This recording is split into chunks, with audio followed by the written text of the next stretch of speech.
نے دوسرے لوگوں کو اپنی محفلوں سے دور کر دیا. یہ ظلم یہ ستم جاری و ساری ہے نا. وصیت امیر المومنین اس ماہ رمضان میں آنے والی ہے.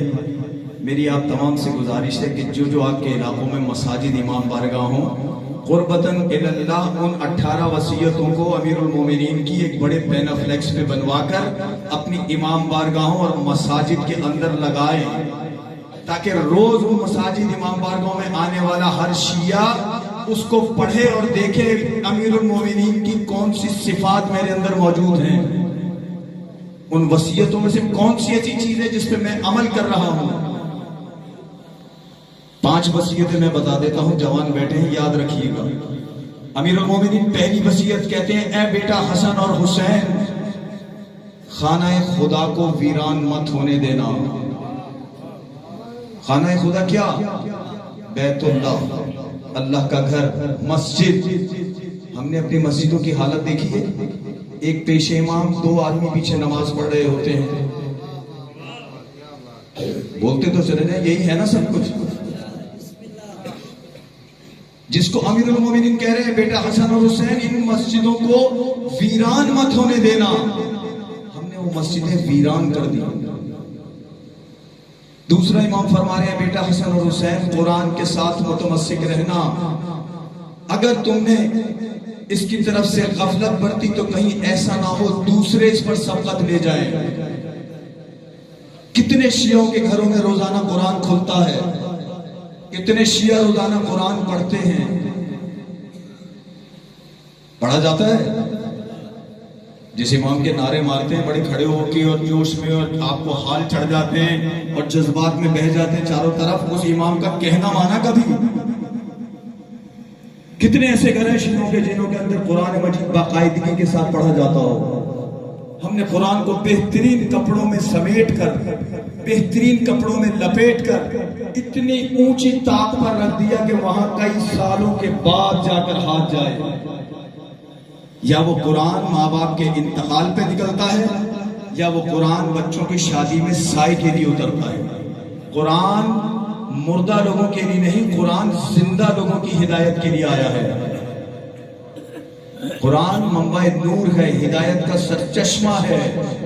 قرآن ہمیں بتاتا ہے کیا ٹھیک ہے کیا غلط ہے، کون صحیح ہے کون غلط ہے، کس نظام میں رہنا ہے اور کس نظام میں نہیں رہنا. زندگی کو گزارنے کا ڈھنگ کیا ہے قرآن بتاتا ہے. یہ وہ کتاب ہے دنیا کی سب سے قیمتی جو روز محشر ہماری شفاعت ہے، ہماری نجات ہے.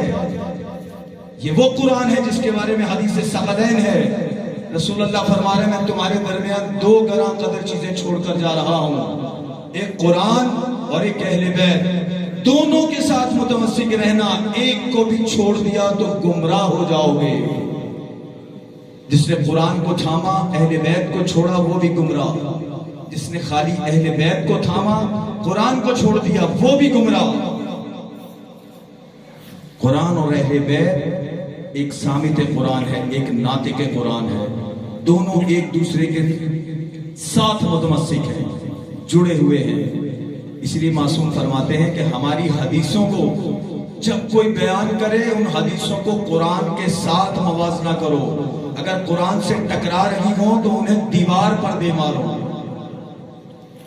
آج کثرت کے ساتھ جھوٹی حدیثیں گھڑی جاتی ہیں، انہیں اماموں سے منسوب کر کے واٹس ایپ پہ اندھا دھند لوگوں کو بھیجا جا رہا ہے.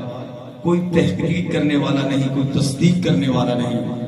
نئی نسل کے بچوں کو گمراہ ترین کام کر کے تباہ کیا جا رہا ہے. امام علی کی وصیتیں ایسے نہیں تھی. یہ کائنات کا مشکل کشا ہے.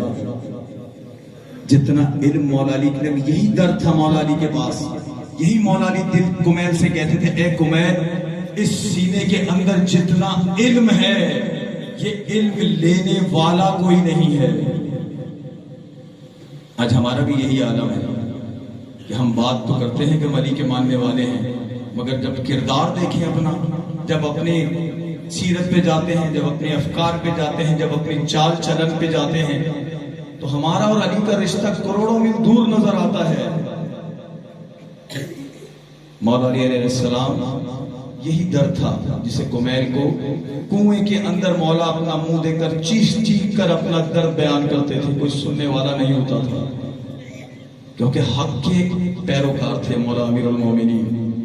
مولا امیر المومنین اس لیے نہیں آئے، یہ الہی امام ہیں، یہ آپ کو اور ہم کو خدا کی طرف لے جانے کے لیے آئے ہیں، یہ اس لیے نہیں آئے تھے کہ میرے لیے نعرے مارو۔ یہ کوئی دنیا کے بارے میں امیر المومنین فرماتے ہیں تمہاری دنیا میرے پاؤں کی نالین کے برابر ہے، پاؤں کے جوتی کے برابر ہے۔ یہ دنیا جس کے پیچھے آج ہم مگن ہیں، ہم تو کہیں بھی امام کو فالو نہیں کر رہے، ہم کہاں امام کے پیچھے چل رہے ہیں، نہ آگے جا رہے ہیں نہ پیچھے جا رہے ہیں۔ امام کا راستہ اور نظر آ رہا ہے، ہمارے راستے اور نظر آ رہے ہیں۔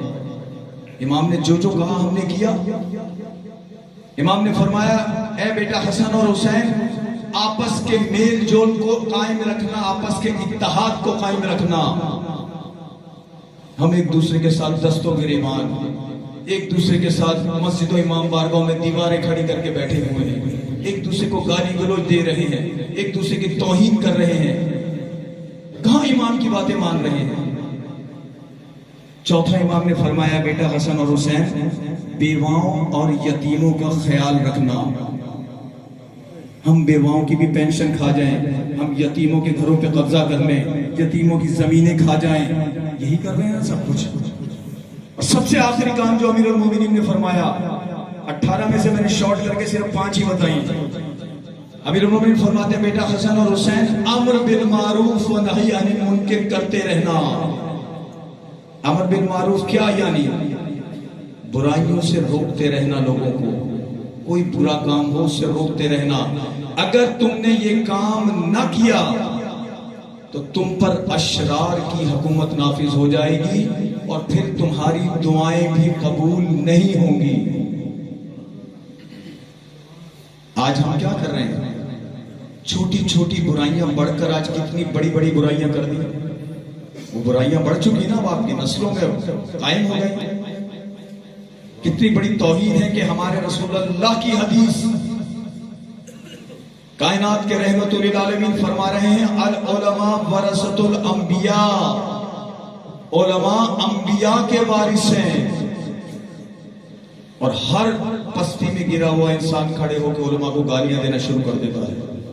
یہ علماء کو گالیاں نہیں دے رہے، یہ رسول اللہ کو نعوذ باللہ گالیاں دے رہے ہیں، یا ائمہ معصومین کو گالیاں دے رہے ہیں، چونکہ علم سے آشنا نہیں ہے۔ علی امام ہے، امام عادل ہے۔ مولا علی فرماتے ہیں لوگوں کے حکمرانوں سے لوگوں نے نفرت ان کے ظلم کی وجہ سے کی، اور مجھ علی سے نفرت لوگوں نے میرے عدل کی وجہ سے کی۔ جس کا امام اتنا بڑا عادل ہے، وہ ایک بے نمازی کو جنت میں کیسے لے جائے گا؟ وہ ایک قرآن سے دور رہنے والے کو جنت میں کیسے لے جائے گا؟ سوال بھی پیدا نہیں ہوتا۔ تصورات کی دنیا سے نکلیں، نعروں کی دنیا سے نکلیں، عملی میدانوں میں دیکھیں علی کے ساتھ کہاں کھڑے ہیں۔ استاد پروفیسر سبط جعفر زیدی علی اللہ مقاموں کا بڑا خوبصورت ایک جملہ تھا، میں چلا ہوں علی سے۔ خاموش کیوں ہو گئے؟ ایسی باتیں سنتے نہیں نا، ایسی باتیں اس لیے نہیں سنتے کہ پیشہ ور کبھی ایسی باتیں کریں گے نہیں۔ پیشہ وروں کو جو نوٹ دکھائے ہوں گے وہ ان کے مطابق بات کریں گے آپ سے۔ ہم سادات ہیں، اس ممبر پہ ہمارے جد کا فریضہ ہے، وہ ادا کرنا ہے ہمیں، آپ کی واہ نہیں چاہیے ہمیں۔ ہم نے یہاں وہ کام کرنا ہے جو ہمارے جد نے ہمیں بتایا ہے۔ تو جملہ ہی کتنا خوبصورت لکھا ہوتا ہے کہ میں چلا ہوں علی سے ملاقات کو۔ جس نے یہ جملہ کہا ہے وہ واقعی باعمل شخصیت تھی، ایسے لوگ علی سے ملاقات کر سکتے ہیں۔ مگر آج ہر جنازے کے بعد اشتہار میں لکھا ہوتا ہے میں چلا ہوں علی سے ملاقات کو۔ اب جب 4 آدمی تجھے اپنے کاندھے پہ لے جا رہے ہیں تو تو چلا ہے علی سے ملاقات کو۔ جب تو زندہ تھا تیرے اٹھنے میں کہاں علی تھا، تیرے بیٹھنے میں کہاں علی تھا، تیرے کردار میں کہاں علی تھا، تیری سیرت میں کہاں علی تھا، تیرے گھر میں کہاں علی تھا، تیری فکر میں علی کہاں تھا؟ زندہ رہتے ہوئے تیرا علی سے دور دور کا رشتہ نہیں تھا سوائے ناروں کے۔ اور اب جب 4 آدمی کندھے پر لے جا رہے ہیں تو اس ناز سے کہہ رہا ہے میں چلا ہوں علی سے ملاقات کو. تو نے کیا کیا تھا جو تو چلا ہے علی سے ملاقات کو؟ اگر تو باعمل ہے، تو با کردار ہے، جچتا ہے تجھے کہنا. ایسا باعمل شخص جب آتا ہے لحد میں تو مولا اس کی زیارت ہر کسی کی نہیں آتے. یہ جو سپنے ہر قسم کے دکھاتے ہیں نا، یہ سپنے ہیں، صرف خیالی باتیں ہیں. علی صرف اس کی قبر میں، اس کی لحد میں زیارت کو آتے ہیں جس نے زندگی کے اندر علی کے کردار و سیرت کو اپنایا ہو. ہمیں ائمہ معصومین کی پیروی کرنی ہے. یہ خوش فہمی کے اشعار لکھ کے اپنے آپ کو ایسے مت بہلائیں. علی کے چاہنے والے ایسے نہیں ہیں.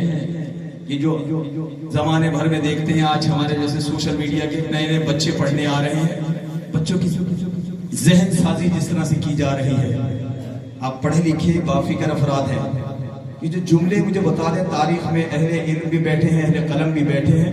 یہ علی کا ملنگ اور حیدر کا ملنگ کس تاریخ کے اندر مجھے دکھا دیں کہیں علی کا ملنگ علی کے ساتھ ہو. ملنگ کہتے ہیں کسی جو 6 مہینے نہاتا نہیں اسے ملنگ کہا جاتا ہے. ایسا ہی ہے نا، یہ چیزوں میں ایسا ہی ہوتا ہے. علی کا ملنگ کہاں نظر آئے کسی تاریخ میں علی کے ساتھ؟ علی کے ساتھ ہم نے تاریخوں میں جو دیکھا، علی کے ساتھ میسم ہے، علی کے ساتھ قمبر ہے.